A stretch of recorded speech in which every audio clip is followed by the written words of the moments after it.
All right, Skinny, day one of training camp in the books. No Trey Hendrickson, no Shamar Stewart on the field. Of course, the contract situations for both of them going. Hendrickson the other day calling the offers, quote, atrociously low to NFL Network's Manti Te'o. What do you make of where we are right now at the end of July and still no deals for either? Yeah, I'm really not shocked on either case. I mean, it feels like the line is very, very strict for the Shamar Stewart one. Like, somebody's going to have to cave, and I don't think it's going to be him, and it usually isn't them. So that one's interesting to me. I think the Trey one eventually gets done. As Mike Brown said the other day, these things eventually get done. They don't get done sometimes in the manner fans like, we like, maybe even teammates like, but they eventually get done. And for Trey, listen, missing training camp is never good, but he plays defensive end. You rush the passer, you set an edge. There's not a lot of complicated things to it. Yeah, there's maybe a twist or a stunt you work on, and he's missing out on some of that. But listen, if he signs on September 6th and he puts his hand on the ground September 7th in Cleveland, he'll be just fine. But you got to get a deal done by then. To me, it comes down to, at that point, if there's not a deal done, does he then say, you know what, I'm going to miss a game check? Keep in mind, he also has to play at least 6 games or be on the active roster for at least 6 games this year to accrue this year to become a free agent. So, you know, he can hem and haw all he wants. I don't think he's going to want to miss a game check. It's about $1 million a game, and they'll start to add up, right? He's already getting fines, $50,000 a day for not being in training camp on top of that. So I think for Trey, I think eventually the two sides come together. I don't think he's going to get the guaranteed money he wants, but I do think he'll end up signing at some point before the end of camp. Now, I don't want to go too far down the road. It's only day one of training camp, but let's say Trey, no deal is done by the time Cleveland comes up on the schedule. You were saying the 6 games to be able to hit free agency. Could you see him going the disgruntled route? And he's on the active roster, but he says, you know, I'm checking out. I'm not getting in the game. I don't. That's a great point to bring up. I don't for this reason. Listen, if he wants to get paid what he wants to get paid, he's going to have a productive 2025 season for somebody. And that would be the Bengals because he's under contract to them. You know, if he does and A.J. Green did this a few years ago, about midway through the year, his leg hurt. Each time early in the week, we were told he's probably going to be able to play this week. And each week he didn't play, and that kept going on. And he was making a business decision. I'm not going to play for a crappy team and put my career on the line with my leg. And I could see him maybe doing that. But again, that sends a message to another team. You're damaged property now. Do you really want to do that? So I think when push comes to shove, if a deal's not done, again, I think he's going to play every game that he can play this season.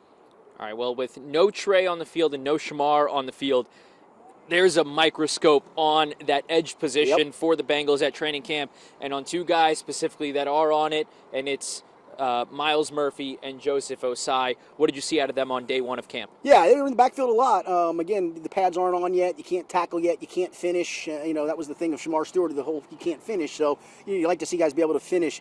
But their plan this year was to give Myles Murphy some pretty good long run and see if he's the first-round pick that they took a couple of years ago. He hasn't done much in his career to this point. Some of it's because of opportunity, because Trey Hendrickson's played a lot of snaps. Sam Hubbard played a lot of snaps. Joseph Osai was kind of the third end at that point, so really not a lot of room for a fourth end, although he did play 60% of the defensive snaps last year.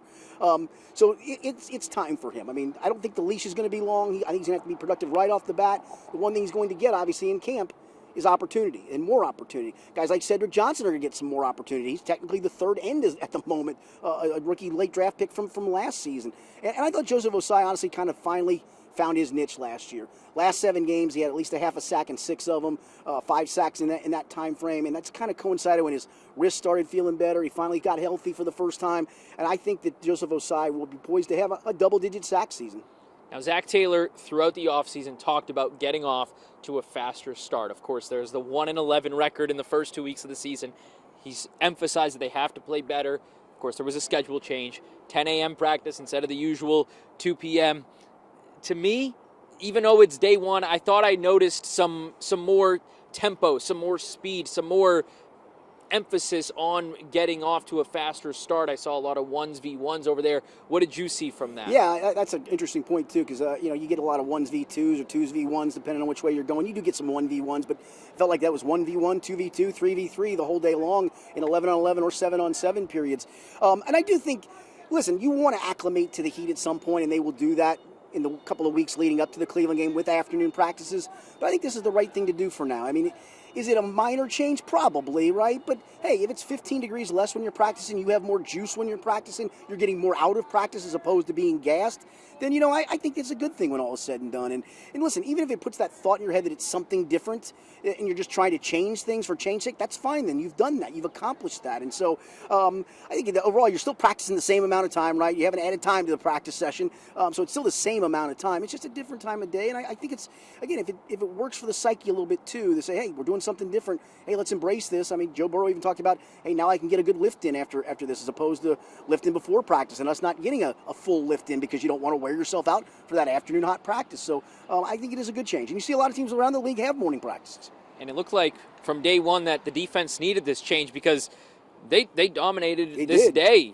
You don't really see Joe Burrow struggle. At least we didn't last year. Of course, he had that historic season.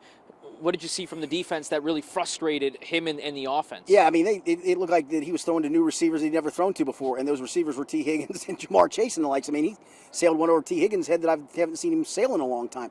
I know he's talked about on the quarterback show, the series that he was on, about him blaming himself a little bit for the slow starts, of not ripping it early in the season, of not taking chances. And maybe that was him today trying to take a few chances as opposed to take an easy check down. And you're not quite there. You haven't thrown together in a while, since mini camp back in June. And so maybe that 20-yard corner route, T ran it a yard short, or T ran it a yard long, or Joe's landing point wasn't right. I think those things will get ironed out sooner rather than later. But it wasn't a good first day for Joe Burrow.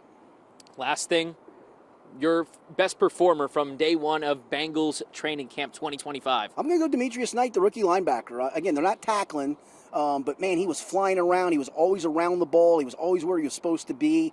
He looked like a 10-year vet who just stepped back in for a 10th season as opposed to a rookie stepping on to a training camp practice for the first time. And I think he was a guy like Shamar Stewart who hadn't signed his contract and just signed it over the weekend, but he did sign that waiver to practice in the spring. And he talked to me about how important that was, that, he felt like the first practice of OTAs, he said, I was running around like a chicken with my head chopped off. And he said, I'm not doing that anymore. And today he played fast. So I thought he was impressive, and that was good to see. High praise for a guy that a lot of Bengals fans think can be the future of that linebacker room after a guy like Logan Wilson eventually moves on. We're going to have this for you every day throughout training camp. It's day one of many before the Bengals season gets underway.